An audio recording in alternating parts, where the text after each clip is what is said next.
The way I know I'm going through a shift is when the urge is no longer there. No motive, no pull. It's there's a pull, but it's an internal pull, and the need for whatever it is can no longer be found. I can't find the need for it, if that makes sense.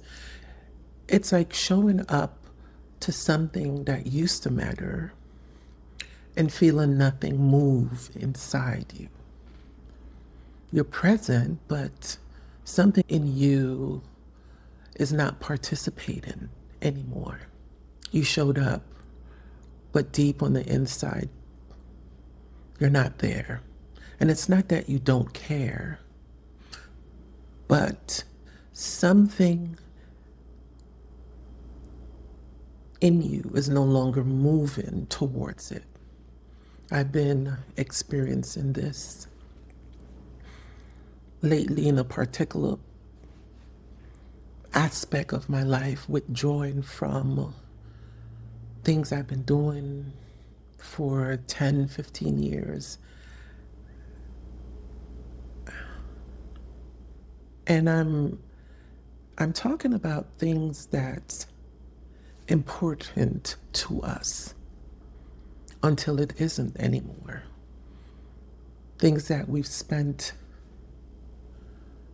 a great deal of time putting our energy and our efforts in it.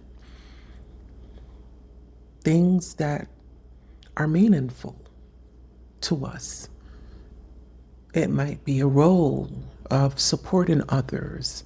One of the things for me was being on the gratitude team and writing these notes to people that donate to fighting terminal illnesses, giving back to humanity. But now when I try to show up for it, there's no motivation towards it anymore. And that's the part that's sometimes hard to sit with, right? Because it doesn't make sense. Intentionally, I wanted to do more meaningful things in the second half of my life. But now you start to experience this shift. You start to question yourself. Why don't I feel the same way? Why do I feel this way towards it? Why is the urge gone? Why am I struggling to show up? Why do I feel the way I feel when I'm there?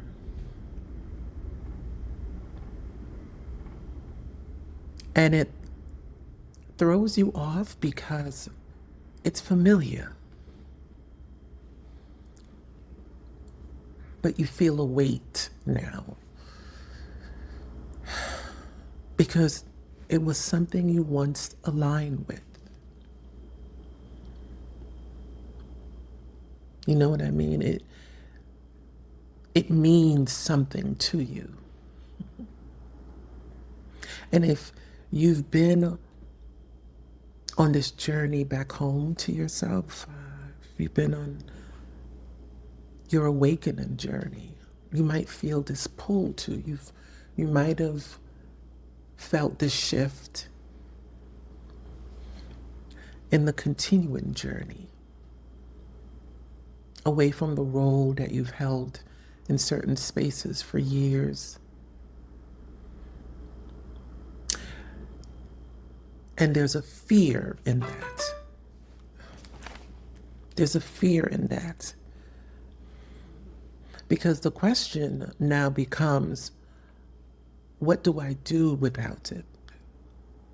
How do I fill that space now in my life?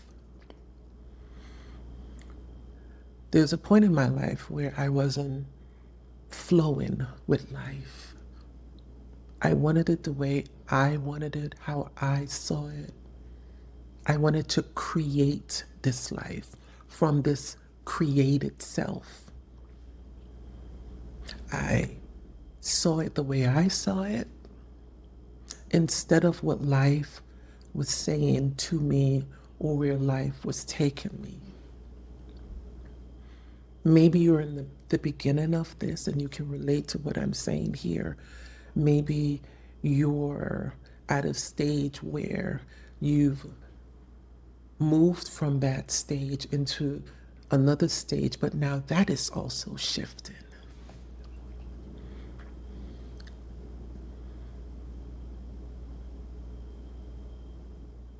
And you don't know how to hold it, what to do. It was like this for me. The shift is happening. It's change, but it's an inner change. And what that does, it rearranges everything on the outside. While you're experiencing this inner shift, everything on the outside is also rearranging itself in a way. And more importantly, you're seeing it differently because it's an internal shift. So what I've observed in my own self and what I've learned is not to rush to name what is happening.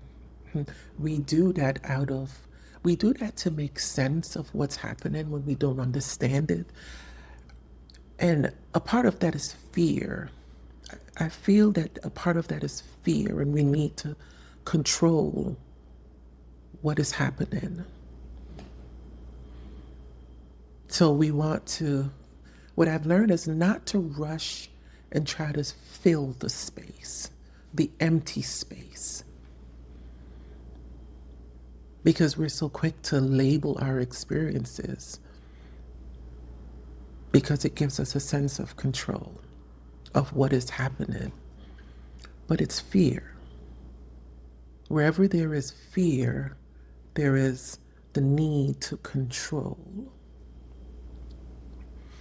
Especially when it comes to change, right? Look out, look in the world, look outside. You see it all around you in the world. The world is constantly changing, and people deal with that because they're afraid. The way they can control change is the illusion that if I shift things and rearrange things, I'm controlling what is happening. But I've learned to observe it. I've learned to observe it, not to rush and try to name it, just to see what is changing, to stay present with what is here without trying to get ahead of it. Be with what's here. Be with the self. Can I say it like this to you? Be present. Be with what is seeing and observing the change, as opposed to trying to control it. If I start looking for something, the mind will give that to me. The mind will give you plenty to find. You start to overprocess what is happening, what you're feeling internally. I want to make this clear. This isn't something external. Real inner change is not something that happens externally first. And the reason why I say that is because the change is happening here. And then outwardly, it starts to shift. Now, I imagine that We're not tied to how it should happen. I don't do that here to say this is the way it's supposed to happen. This is the way your shift should happen. But it starts here. So you recognize what is being rearranged externally is because of what's happening internally. That's inner shift to me. It's not about what happened in that space and you don't feel comfortable in it anymore. The shift I'm talking about is you feel it here first, and that causes you not to feel comfortable anymore in that space, if that makes sense. It's an internal shift first, and that changes everything on the outside.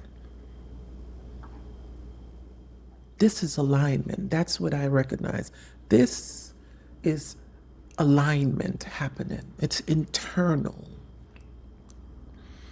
It has nothing to do with anyone or anything. It can affect someone. It can affect everyone. It can affect, when I say everyone, it can affect everyone outside of you and everything outside of you, of course.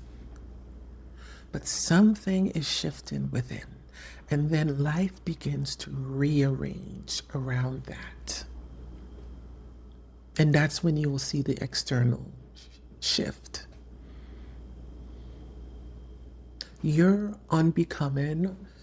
I like to use that word because just using the word spiritual awakening, it can be put in many different contexts. I'm not here to tell you how it's supposed to go in your life, but it's an unbecoming. It's an unbecoming. And in this inner shift, that's also a part of the unbecoming. Your unbecoming is pulling you inward. The shift you're experiencing is your unbecoming, you see. And it happens at any level. So instead of forcing meaning onto it, I simply just keep my attention here and observe. I allow and I trust. I do my best to trust because I realize when there is trust there, fear has no place when there's trust.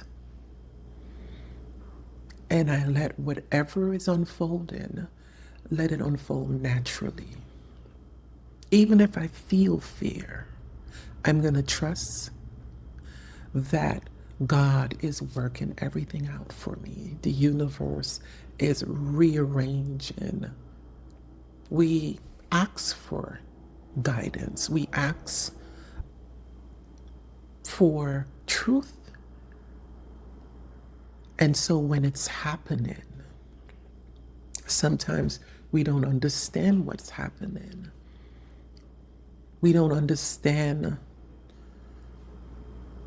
the path in front, but you just have to keep going. Sometimes you can't see what's in front of you until you come up and it's directly in front of you. So there has to be this trust when you start feeling this inner shift. Life is opening up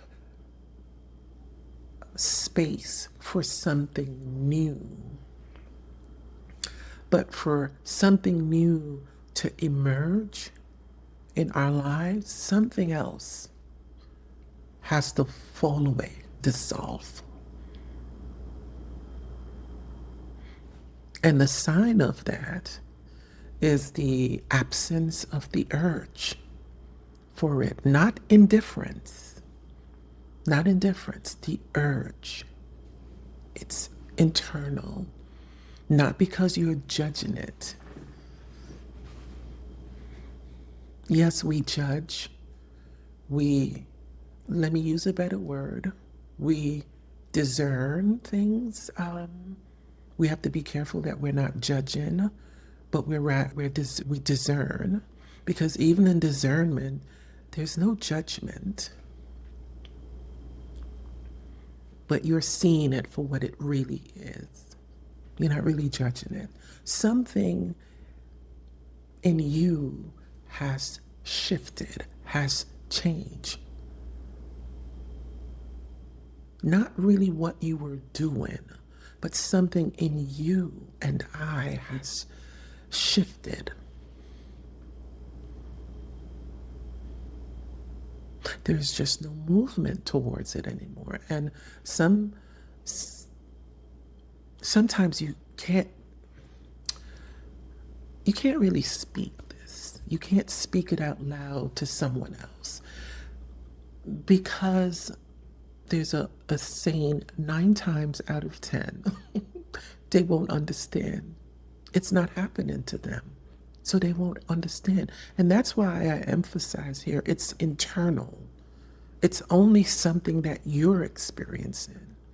But sometimes we get a little bit, it can be a little bit feel a little bit unraveling. So we want to share it and say, I've been experiencing this thing, and they're not experiencing it, so they won't know. Stay with yourself. Stay with the self. Observe. Don't fear. Trust. Don't rush to define it. Let it unfold. Stay present with the change. Be the one seeing it and accept it as it is. Because the moment you panic, when our plans towards it, or our plans in general, fall apart, that's how you know. That's how I know I was holding on too tightly. Say, for example, I make plans to do something and it doesn't go the way I planned it. If I am stuck with not accepting that it didn't go the way I planned, then I was holding on too tightly. So to stay present just simply means to be in the moment and be present with what is, whatever is happening. The shift, I'm feeling the shift, and I'm staying present with it. Let whatever can't be found in the moment find you and I, and allow life to lead. When I say life, I mean the source of life. And just remain here. Remain with what is. Remain present. Thank you. Thank you for listening. Love and gratitude. Thank you.